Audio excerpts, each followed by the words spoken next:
Welcome to The Explainer. So today we're diving into this really counterintuitive idea. What if those moments where your life just completely falls apart? What if that's actually a sign you're on the verge of a massive breakthrough? Okay, let's dive right in with a question. And I'm guessing this is going to sound familiar to a lot of you. Have you ever been going all in on a big goal? Maybe a new job or trying to improve a relationship.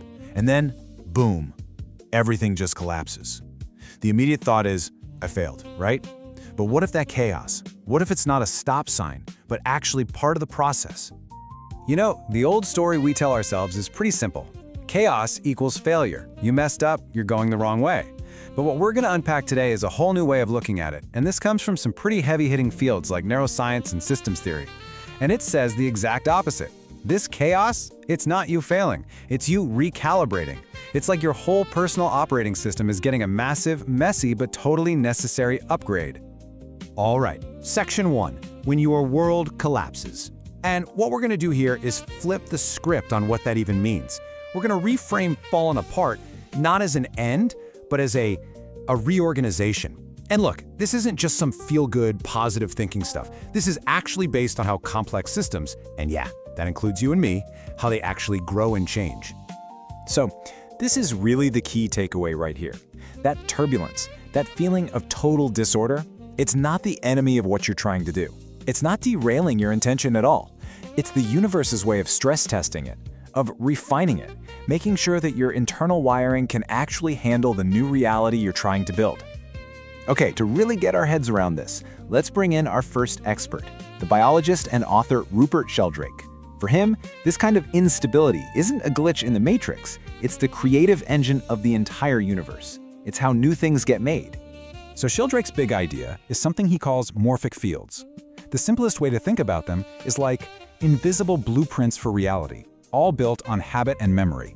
A snowflake forms a certain way because there's a morphic field for snowflake. But here's the catch. These habits, these patterns, they can get really stuck, really rigid. So for something new and better to come along, the old pattern has to break. And what breaks it? Chaos. Chaos is the hammer that shatters the old blueprint so a new one can be created. And this is where it gets super personal, right? That thing that feels like a total disaster, losing your job, a relationship ending. From this viewpoint, it's not just some random awful thing happening to you, it's the system literally clearing house. It's bulldozing the old stagnant patterns that aren't working anymore to make room for the new thing that's trying to come in. Okay, so we've talked about the cosmic scale. Now let's zoom all the way in and see what's happening inside our own heads. And for that, we're going to look at the work of Dr. Daniel Siegel, a clinical professor of psychiatry. He gives us this incredible window into what our brain is actually doing when life feels like it's in a blender. So Siegel's whole thing is this idea he calls integration. He sees our mind as this incredibly complex system that's always trying to move toward balance and wholeness. And in his model, chaos is actually a really important signal. It's like a warning light on your brain's dashboard saying, hey, this current wiring setup, it's not cutting it anymore. We need to tear it down and build something stronger. And the process he lays out is just, wow, it's amazing. So first, you have this new intention, and it disrupts the old ways of thinking.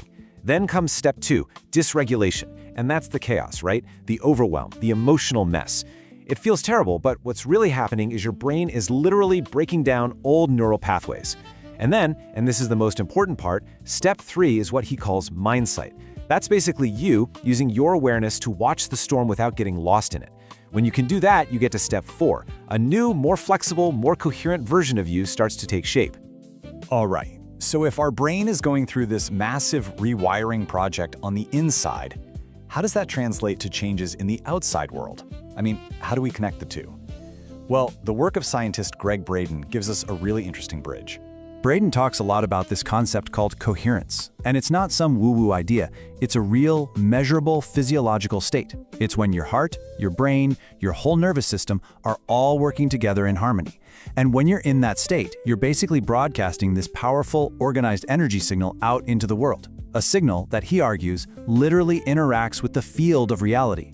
And this all leads to his most famous quote, which is just brilliant. Feeling is the prayer. What he means by that is, it's not enough to just think positive thoughts. You don't manifest with your brain alone. It's the feeling, the actual vibration in your body, that sends the real signal out. Our emotions are the language that the quantum field actually understands. So think about what this means. When you're in the middle of that chaotic breakdown, Your job isn't to suppress the fear or anxiety. Your job is to practice generating coherence right in the middle of the storm. Simple things like focusing on your heart, deep breathing, feeling gratitude for a few moments. These things literally turn your body into an anchor.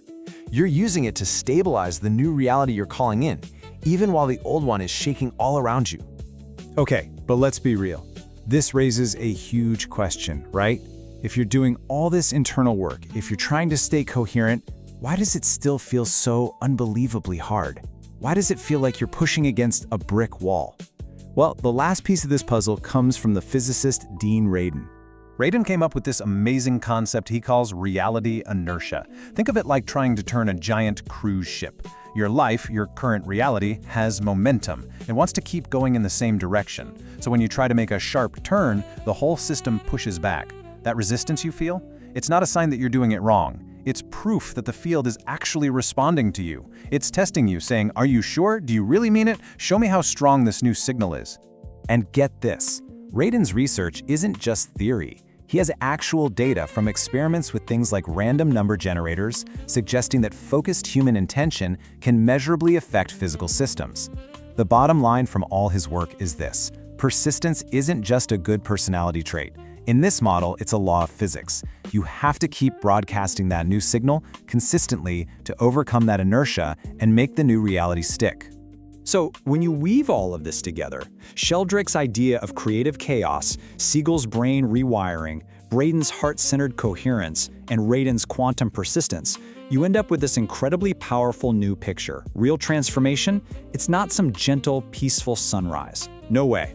It's more like a new star being born, which only happens after the violent, fiery implosion of its own core.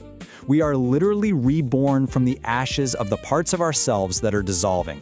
So the next time your world feels like it's just cracking apart, I want you to try and remember this. That feeling of collapse, it's not the opposite of who you're becoming. It is the becoming. It's the crucible. It's the intense fire and pressure that is forging the future you. The chaos isn't the thing that breaks the process. The chaos is the process. Thank you for watching. If something in this resonated with you, then you're already closer than you think. If you're ready to go deeper, there's a link below to my book, Quantum Manifestation: How to Collapse Time and Shift Timelines. This isn't theory. It's a framework you can actually use. Tap the link below and step into it.